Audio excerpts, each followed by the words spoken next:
Hi guys, Thomas here with Catfish DIY, and I want to come to tell you guys that it's been a long time coming, but the build it's finally done, set up, running with water in it. Since the last update, I don't even think I had water in it, or if it was even running. But there's still little tweaks and things I want to do to the sump. It came out a lot better than what I originally planned for, but it came out really well. And I've had a lot of people ask me about it. I want to do something here. Turn this off, and we're gonna walk over here. Sorry, it's too dark. We're gonna walk over here and actually enjoy. Maybe not. Might be too dark. So let's just leave the light back on, and we'll go from there. But yeah, I started this build in June of this year, and it actually came to an end on this past Saturday when I filled the last two 5-gallon buckets up in this tank on a Saturday. Only took me like 4 hours with 5-gallon buckets, but this is what I want to show you guys. It's pretty much done. I just got to add some gravel inside the tank, do some tweaking on the sump. Other than that, I'm gonna flip it around and let you see what's going on. And this is the 135 with the 40-gallon sump build. The stand is complete now. I have critters crawling around now and coming out of the sump. Yes, they like to hide in this sump. So let me show you what I got here. It's a 135 gallon fish tank. I put 3 weirs in there. That's these long white tubes right here with screen netting for right now to catch debris and smaller fish that don't go in there, along with 2 350 gallons per hour power heads to circulate the water as well. That right there is my turn line back from the sump to the tank. Have to tweak those up just a little bit to get it a little bit more surface agitation. Along here with another weir, another power head, another weir down there. 3 in all. That drains from the main display down into the 40-gallon sump. And let's look out here in the bottom. So this now is all done, and this right here is our sump. Sump is up and running. Still have to tie up all the lines. That's next. Lights on. You guys remember me telling you about this? I never did get to make the video for it, but this is my moving bed media reactor. It's got DIY media in there from a bigger straw with 4 little straws pushed in there to give it a floating buoyancy, but after a while it'll sink down. But that's where the pump that sits behind there. You can't see it. You can't see it. You can't see it. It sits right there. There's a little pump back there. That's an 80 to 90 gallon pump that powers that reactor. I have my sponge media, and these drains to the sump are only about 15% closed. And that is the flow rate I get on this sump. Turns through the lava rock. That's 12 pounds of lava rock. And yep, that was a good time. I'm gonna beat my little kitten here. She wants to take off with my ties. I think I lost one somewhere, but yeah, that's all right. But let's get back here. This right here is my plate for my plants. My plate, my idea, for my plate here is to set my plants on that, where I can take a little bit of 1-inch PVC to like a 1-inch ratio of it, and cut and put the plant on top, where I'm letting the root grow through the plate.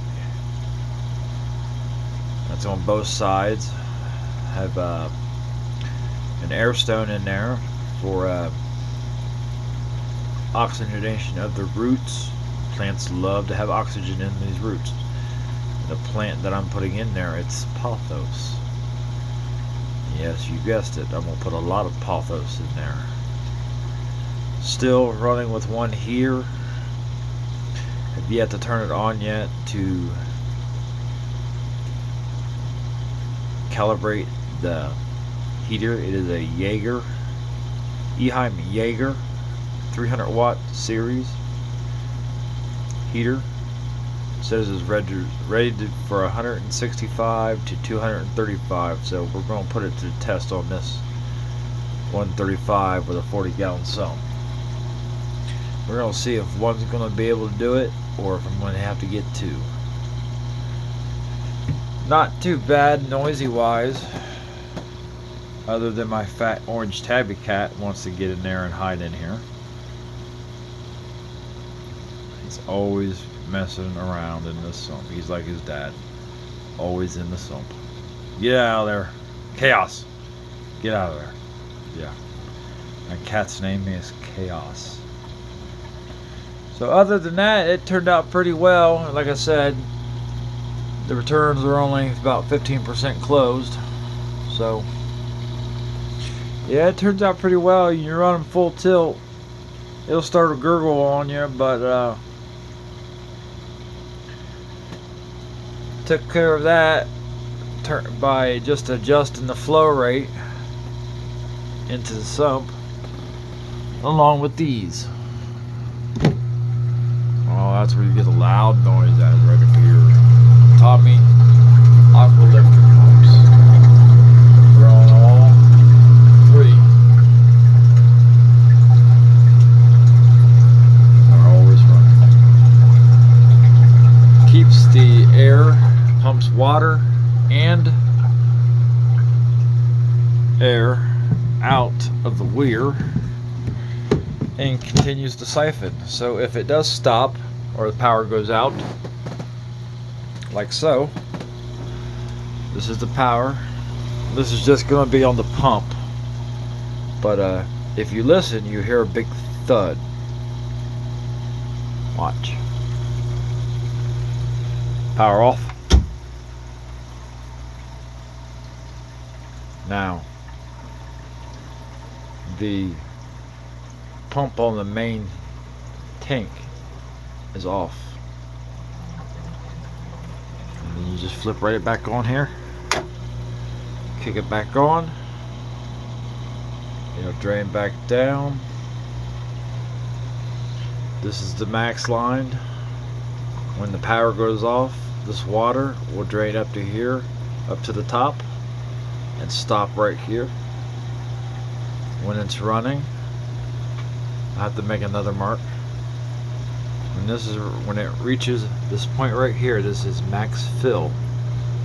When the power is on, when the pump is on, this is where it's at. This is where I want this at, because if I keep it right here, when the power does go out, it'll fill up right to here and stop. That's given me at least about 2.5, 2 3/4 inches across the sump. Other than that, I think it did pretty well. Did pretty good for a white guy. Never doing anything like this before, ever. Remember that big thump I told you about? That's this right here. If you can see it in the dark.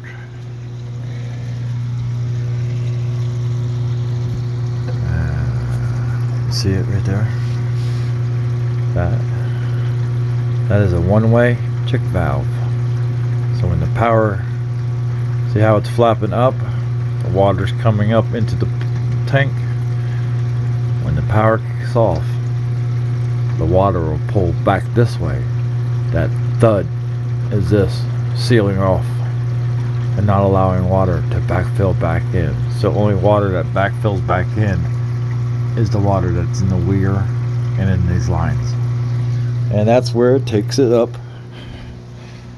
to that top line. I showed you the water, when it's done draining, it'll drain right to here and stop. But yeah, that's my yeah, these are just a little light. Still have I've only ran this since Saturday. I still have lava rock floating into my tank. Oh, now it's sank.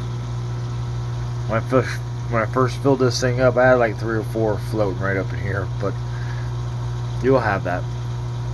Other than that, guys, that is the whole stand. That's my 10-gallon quarantine tank. I just gotta get it set up and running. I got sponges in the other sump running right now. I have been treated this tank for a day now with water conditioner to remove chlorines and chloramines and heavy metals. This weekend I'm going to take some of my dirty filter water from when I clean out my filters, and I'm going to dump into the sump to seed to help aid in the seeding of this filter in this tank. Thus I'll throw in probably a couple small fish to help the cycle begin. Just can't load it up yet with fish. So other than that, this will be the last video of the 135 with 40-gallon sump build. Tank, canopy, and stand. Turned out pretty well. I like it. Other than that, I'll give an update video once I get fish, gravel in there, get it all set up with the sponges and stuff. This is my last build on the 135 40-gallon sump. I hope you guys enjoyed the videos previous to this. As we went through the build design, we talked about why I was using it and what it's for and what you can use DIY versus buying brand new or store-bought. Old school remedies from house plants, pothos plants, and the filtration for old school, along with the old school lava rock and DIY pot scrubbies to collect all the media itself. I hope you guys enjoyed the build here. I enjoyed building it too, as we built from the ground up from the first video to now. This has been an exciting build. Long process wait, but in the end it'll turn out worth it. Thanks guys for all your comments and support. Looking forward to putting in another update video in of fish when it's ready. You guys take care and God bless. And remember, people, tank on.